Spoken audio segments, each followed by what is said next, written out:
बार एक जंगल में बकरियों का परिवार खुशी खुशी रहता था। उनके परिवार में पापा और मम्मी बकरी के अलावा 7 बच्चे रहते थे। बच्चों के खेलने के लिए उनके घर के पास बहुत बड़ा मैदान था। वो बच्चे वहाँ मजे से खेलते। उनकी माँ घर पर काम करती और पिता जंगल के आसपास के गांव से उनके लिए खाने का इंतजाम करते। एक दिन उन बच्चों को खेलते हुए एक भेड़िया देख लेता है और उसकी लालच मन में उन्हें खाने की लालसा होती है। अरे वाह, आज तो स्वादिष्ट मुलायम मुलायम बकरियों के बच्चों का आहार मिलेगा। उनको खाकर तो मजा ही आ जाएगा। अपने मुंह में बकरों के स्वाद को सोचते हुए जैसे ही भेड़िया बकरियों के पास जाने लगता है, तभी बकरियों की मम्मी उन्हें घर में बुला लेती है। भेड़िया रुक जाता है और सही वक्त का इंतजार करता है। शाम को बकरियों के पापा भी घर आ जाते हैं। वो मिलकर खाना खाते हैं। सोने से पहले उनके पापा उन्हें जंगल में सुरक्षित रहने के उपाय बताते हैं। बच्चों, जंगल में हमेशा सावधान रहना चाहिए। हमारे घर से कुछ ही दूरी पर पहाड़ों के बीच कुछ भेड़िए रहते हैं। याद रखो, कभी किसी अनजान जानवर पर भरोसा मत करना। उनके साथ किसी भी हालत में मत जाना, वो तुम्हें खा सकते हैं। जी पापा, हम हमेशा इस बात का ख्याल रखेंगे। अगले दिन सुबह बकरियों के पापा रोज की तरह काम पर चले जाते हैं और बच्चे खेलने के लिए मैदान में आ जाते हैं। भेड़िया पेड़ों के पीछे छिपकर बच्चों के मैदान में आने का इंतजार कर रहा होता है। आज कुछ तरकीब लगाकर इन बच्चों को खाना ही होगा। बहुत भूख लग रही है। हीरा उनमें सबसे बड़ा है। वो अपने भाई बहनों को अपने पास बुलाकर कहता है, चलो चलो, आज फुटबॉल खेलते हैं। सभी बच्चे फुटबॉल खेलने लगते हैं। खेलते खेलते फुटबॉल पेड़ों के पास चली जाती है। काली उनमें से सबसे छोटा बच्चा फुटबॉल लाने वहाँ जाता है। वहाँ इंतजार करता हुआ भेड़िया एक बच्चे को देख लालच नहीं करता। वो सोचता है कि एक बकरी को खाके तो उसका पेट नहीं भरेगा, इसलिए वो काली की फुटबॉल ढूंढने में मदद करने की सोचता है। ये लो तुम्हारी फुटबॉल। शुक्रिया, पर मैंने आपको पहले कभी यहाँ नहीं देखा। आप कौन हो? मेरा नाम भोगू है। मैं यहाँ नया आया हूँ। खेलने के लिए दोस्त ढूंढ रहा हूँ। मुझसे दोस्ती करोगे? मैं तुम्हें चॉकलेट भी दूंगा। अरे वाह, ये तो बहुत अच्छी है। मेरे पास ऐसी बहुत सी चॉकलेट है। तुम चाहो तो अपने भाइयों को भी ले आओ। मैं सबको चॉकलेट दूंगा। हाँ जरूर, मगर आपने बताया नहीं आप रहते कहाँ हो? मेरा घर उस पहाड़ी पर है। ये सुन बच्चा डर जाता है। वो तुरंत वहाँ से भाग जाता है। अरे क्या हुआ? कहाँ जा रहे हो? तुम भेड़िया हो। पापा ने तुमसे बचने को कहा था। काली सबको भेड़िए के बारे में बता देता है। ये सुनकर सब घर के अंदर भाग जाते हैं और अपनी माँ को सब कुछ बताते हैं। तुम सब ध्यान से सुनो, भेड़िया बहुत ही खतरनाक होते हैं। कभी भी उन पर भरोसा मत करना। चॉकलेट का लालच देकर वे तुम सबको खा जाएगा। बच्चे उस घटना के बाद बहुत ध्यान से खेलते और साथ में ही खेलते। उधर भेड़िया बेचैन हो रहा था कि अब इनको कैसे खाया जाए, और फिर उसने एक तरकीब लगाई। अगले ही दिन वो बकरी का रूप बदलकर बच्चों के पास आया। बच्चों, जरा मुझे जंगल के पार जाने का रास्ता बताओगे?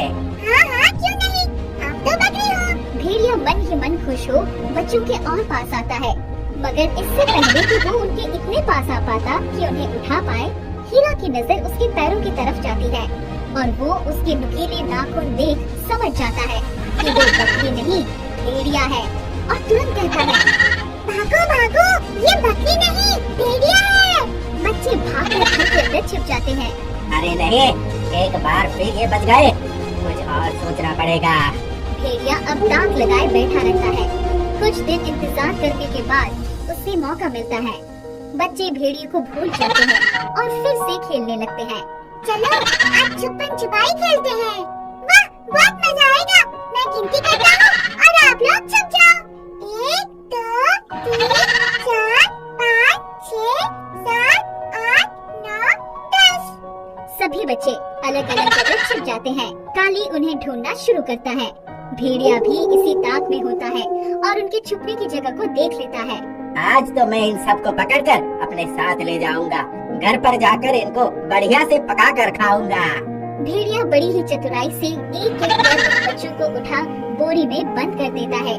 काली उसको बच्चों को उठाते देख लेता है और चिल्लाते हुए अपने घर की तरफ भागता है।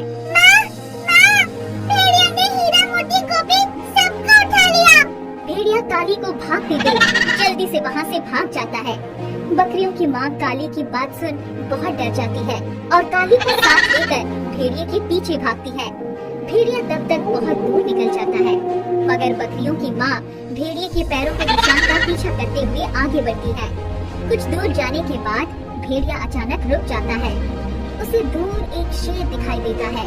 अरे ये शेर कहाँ आ रहा है? कहीं बकरियों के बच्चों की खुशबू सूंघ वो यहाँ नहीं आ रहा है। मुझे तुरंत छुपना होगा। वो एक पेड़ पर चढ़ने की कोशिश करता है, मगर बकरियों के बच्चों के वजन की वजह से वो पेड़ पर चढ़ नहीं पाता। उधर शेर उसकी तरफ बढ़ रहा होता है। मरता क्या न करता, वो बकरियों से भरी बोरी को झाड़ियों के पीछे छिपाकर पेड़ पर चढ़ जाता है। बकरियों की माँ ये देख लेती है। काली जल्दी से कुछ पत्थर उठा लाओ। जी माँ। भेड़िए की नजर से बचते हुए बकरियों की माँ बोरी में से अपने बच्चों को निकाल लेती है और उस बोरी में बच्चों की मदद से पत्थर भर देती है। कुछ देर बाद लगता है शेर चला गया। बाल बाल बच गए। चलो अपने प्यारे प्यारे बकरियों के बच्चों को उठाकर अपनी गुफा में ले जाता हूँ। शेर के डर और थकान की वजह से वो पहचान ही नहीं पाता कि बोरी में बच्चे नहीं पत्थर थे। उसे तो जल्दी से गुफा पहुंचना था। अभी वो कुछ ही दूर पहुंचा था कि अचानक शेर उसके सामने आ जाता है। पत्थरों की बोझ की वजह से भेड़िया बहुत थका हुआ था। अरे नहीं, ये शेर कहाँ से आ गया? भागो भागो। मगर वो थकावट की वजह से भाग नहीं पाता। अपने चालाक दिमाग से सोचता है और फिर जान बचाने के लिए रुककर शेर से कहता है कि शेर महाराज, मेरे पास आपके खाने के लिए स्वादिष्ट बकरी के बच्चे हैं। यदि आप मुझे छोड़कर इन्हें खाएं तो आपको ज्यादा मजा आएगा। शेर के सामने वो बोरी खोलता है। नहीं, ये क्या? इसमें तो पत्थर हैं। शेर देखते ही देखते भेड़िए पर छलांग लगा उसे मार कर खा जाता है। बकरियों की माँ और सभी बच्चे ये देख बड़े खुश होते हैं और खुशी खुशी अपने घर चले जाते हैं।